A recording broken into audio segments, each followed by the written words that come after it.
ಎಲ್ರಿಗೂ ನಮಸ್ತೆ. ಇವತ್ತು ನವರಾತ್ರಿಯ 8ನೇ ದಿನ. ನವರಾತ್ರಿಯ 9 ದಿನಗಳಲ್ಲಿ ಈ 8ನೇ ದಿನ ತುಂಬಾನೇ ವಿಶೇಷ. ಈ ದಿನನೇ ನಾವು ದುರ್ಗಾಷ್ಟಮಿ ಅಂತ ಕರಿತೀವಿ. ಯಾಕೆ ಅಷ್ಟಮಿಗೆ ಇಷ್ಟು ಇಂಪಾರ್ಟೆನ್ಸ್ ಕೊಡ್ತೀವಿ? ಕಳೆದ 8 ದಿನನ ಬಿಟ್ಟು ಈ ಪರ್ಟಿಕ್ಯುಲರ್ ಆಗಿ ಈ ಒಂದು ದಿನಕ್ಕೆ ನಾವು ತುಂಬಾನೇ ಪೂಜೆ, ತುಂಬಾನೇ ಇಂಪಾರ್ಟೆನ್ಸು, ತುಂಬಾನೇ ರಥಗಳು ಎಲ್ಲವನ್ನೂ ನಡೆಸ್ತೀವಿ ಈ ಸಮಯದಲ್ಲಿ.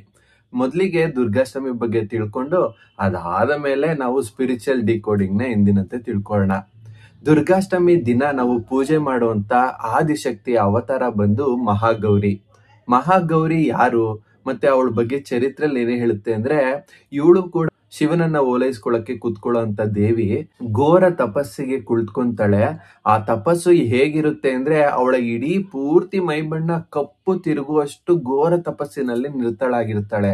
ಇಂಥ ತಪಸ್ಸನ್ನ ನೋಡಿ ಶಿವ ಕೂಡ ಮೆಚ್ಚಿ ಅವಳನ್ನ ಓಲೈಸ್ಕೊಂಡು ಮದ್ವೆ ಆಗ್ತಾರೆ. ಮತ್ತೆ ಅವ್ರನ್ನ ಗಂಗೆಯಲ್ಲಿ ಮುಳುಗಿಸಿ ಇಡೀ ದೇಹವನ್ನ ಬಿಳಿ ಬಣ್ಣಕ್ಕೆ ತಿರುಗಿಸ್ತಾರೆ. ಅದಕ್ಕೆ ಆ ತಾಯಿಗೆ ಮಹಾಗೌರಿ ಅಂತ ಹೆಸರು ಬಂತು ಅಂತ. ಈಗ ನಾವು ಸ್ಪಿರಿಚುವಲ್ ಆಸ್ಪೆಕ್ಟ್ ನ ಗಮನಿಸೋಣ. ಮಹಾಗೌರಿ ಅಂದ್ರೆ ಮಹಾಘೋರ ಅಂತ. ಗೌರಿಯ ಪದದ ಅರ್ಥ ಬಂದು ಬಿಳಿ ಅಂತ. ಅಂದ್ರೆ ನಾವು ನಾರ್ಮಲ್ ಆಗಿ ನೋಡ್ತೀವಲ್ಲ, ಆ ವೈಟ್ ಅಲ್ಲ, ಈ ಶ್ವೇತವರ್ಣೆ ಅಂತ ಕರಿತೀವಿ. ಈ ಗೌರಿಯ ಬಣ್ಣ ಹೇಗಿರುತ್ತೆ ಅಂದ್ರೆ, ಆ ಬಿಳಿ ಬಣ್ಣದಲ್ಲಿ ಸ್ವಪ್ರಕಾಶತೆ ಇರುತ್ತೆ, ತೇಜಸ್ ಇರುತ್ತೆ.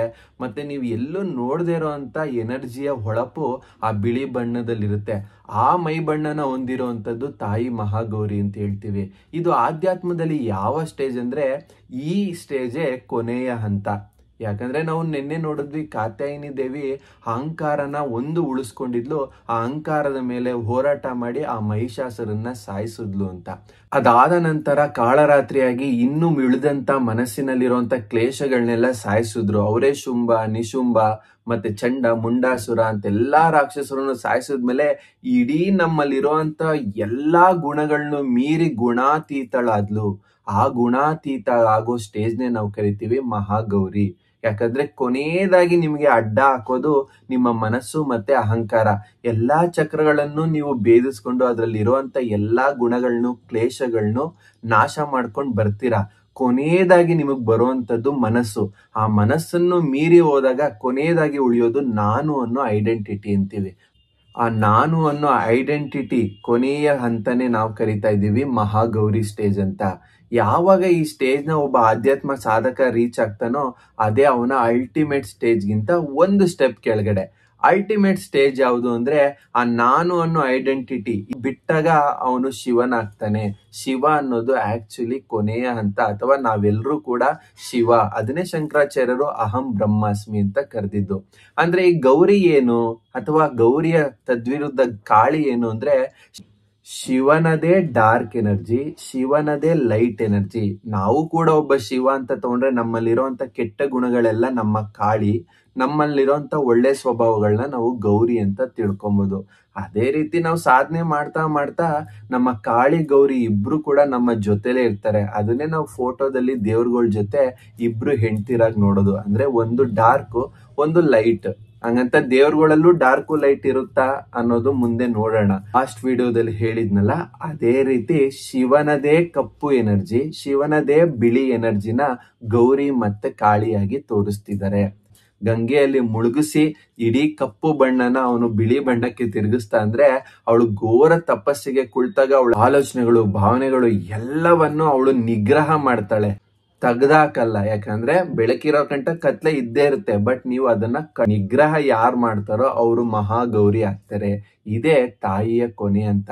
ಈ ದುರ್ಗಾಷ್ಟಮಿಗೆ ಯಾಕೆ ಇಷ್ಟು ಇಂಪಾರ್ಟೆನ್ಸ್ ಅಂದ್ರೆ, ಆ ಬ್ರಹ್ಮಾಂಡದಲ್ಲಿ ಮಹಾಗೌರಿ ಆದ್ಲಲ್ಲ, ಆ ತಾಯಿ ಈ ಅಷ್ಟಮಿಯಿಂದ ನವಮಿಗೆ ತಿರುಗುವಂತ ಸಂಧಿ ಕಾಲದಲ್ಲೇ ಮಹಿಷಾಸುರನ ವಧೆ ಮಾಡಿದ್ಲು. ಅಂದ್ರೆ ಆ ಸಮಯ, ಆ ಸಂಧಿ ಕಾಲ ಏನಿದೆಯಲ್ಲ, ಅದು ನಮ್ಮ ಎಲ್ಲಾ ನೆಗೆಟಿವ್ ಎನರ್ಜಿನೂ ರಿಮೂವ್ ಮಾಡ್ಕೊಳ್ಳೋಕೆ ಪ್ರಶಸ್ತವಾದ ಸಮಯ.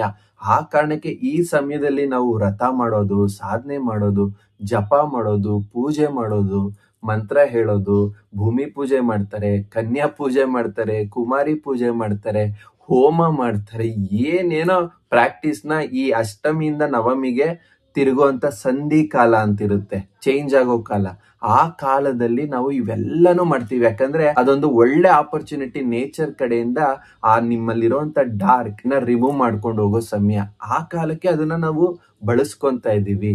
ಸೊ ನೀವು ಕೂಡ ಇವತ್ತು ದುರ್ಗಾಷ್ಟಮಿ ದಿನ ನಿಮ್ ಕೈಲಾಗಿದ್ದು ಏನೋ ಪೂಜೆ ಮಾಡ್ತಾ ಇಲ್ಲ, ಏನು ನಡ್ಸ್ಕೊಂಡ್ ಬರ್ತಿಲ್ಲ ಅಂದ್ರೂ ಪರವಾಗಿಲ್ಲ. ಇವತ್ತು ಒಂದಿನ ನೀವು ದುರ್ಗಾಷ್ಟಮಿಯ ಬೆನಿಫಿಟ್ ನ ಯೂಸ್ ಮಾಡ್ಕೊಂಡು ಆ ತಾಯಿಯ ಮಂತ್ರ ಜಪ ಮಾಡಿದ್ರೆ ಸಾಕು. ಅವತ್ತು ನಿಮ್ಮ ಎಷ್ಟೋ ಕ್ಲೇಶಗಳು ಮಾಮೂಲಿ ದಿನಕ್ಕಿಂತ ಈ ದಿನ ಒಂದು 10 ಪಟ್ಟು ಜಾಸ್ತಿನೇ ವರ್ಕ್ ಆಗುತ್ತೆ. ಆ ಕಾರಣಕ್ಕೆ ಇವತ್ತು ಮಹಾಗೌರಿ ಮಂತ್ರನ ಚಾಂಟ್ ಮಾಡಿ, ಅದ್ರ ಜೊತೆ ಇವತ್ತಿನ ಗ್ರಹಾಧಿಪತಿ ಬಂದು ರಾಹು ಆಗಿರ್ತಾರೆ. ಇವರಿಬ್ರು ಮಂತ್ರನು ಏನು ಅಂತ ನಾನು ಮುಂದೆ ತಿಳಿಸ್ತೀನಿ. ಮಹಾಗೌರಿಯ ಮಂತ್ರನ ತಿಳ್ಕೊಳ್ಳೋಣ. ಮಂತ್ರ ಬಂದು ಶ್ವೇತೆ ವೃಷೆ ಸಮಾರೂಢ ಶ್ವೇತಾಂಬರಧರ ಶುಚಿಹಿ ಮಹಾಗೌರಿ ಶುಭಂ ದಘಾನ್ ಮಹಾದೇವ ಪ್ರಮೋದದ. ಶ್ವೇತೆ ವೃಷೆ ಸಮಾರೂಢ ಶ್ವೇತಾಂಬರಧರ ಶುಚಿಹಿ ಮಹಾಗೌರಿ ಶುಭಂ ದಘಾನ್ ಮಹಾದೇವ ಪ್ರಮೋದದ.